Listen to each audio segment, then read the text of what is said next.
Aujourd'hui, on parle du pouto, un accessoire vestimentaire reconnu en Guinée. Si vous êtes nouveau sur la chaîne, déjà, je vous souhaite la bienvenue car vous êtes au bon endroit. Et n'hésitez pas de vous abonner, de liker la vidéo, de partager, de me dire en commentaire vos impressions et les sujets sur lesquels vous aimeriez qu'on parle prochainement. Sans plus tarder, entrons dans le vif du sujet. C'est quoi le pouto?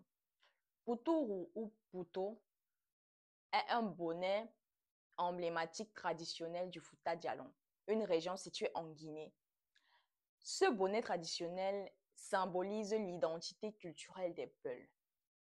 Auparavant, il était porté par une certaine catégorie de personnes, notamment les rois, les sages, les notables et des riches. Strictement interdit aux femmes, aux enfants et à des castes inférieures, ce bonnet était une référence pour s'affirmer et se faire respecter en Guinée. Mais aujourd'hui, la valeur de ce bonnet disparaît en raison de la modernité. Presque tout le monde peut se permettre de l'obtenir ou de le porter. Les femmes, les enfants, même les peuples extérieurs ont la possibilité de l'obtenir.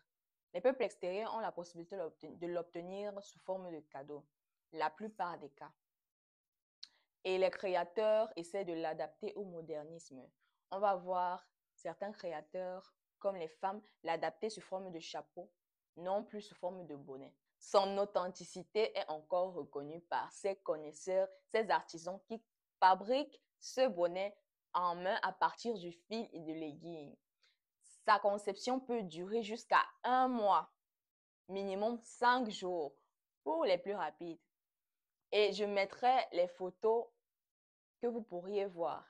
Ceux intéressés par la conception de ce bonnet peuvent se rendre en Guinée et faire une formation payante pour la conception de ce bonnet magnifique. Donc, c'est ouvert. Vous pouvez vous rendre ou faire des recherches pour connaître comment fabriquer ce bonnet tant apprécié d'une valeur inestimable en Guinée. Symbole d'élégance dans la culture guinéenne, les designs inscrits sur le bonnet traduisaient le rang social de celui qui le portait et qui restait inviolable et intouchable.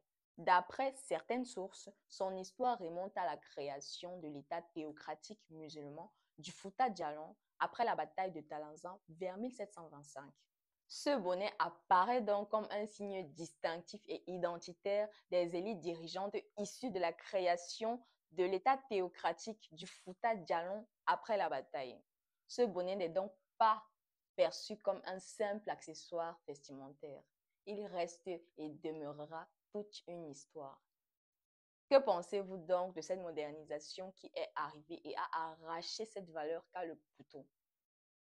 Pensez-vous que on devrait repartir comme auparavant, que les Guinéens devraient repartir tel au tout début, tel porté par les chefs, les notables et les sages? Qu'en pensez-vous? J'attends vos réactions dans les commentaires.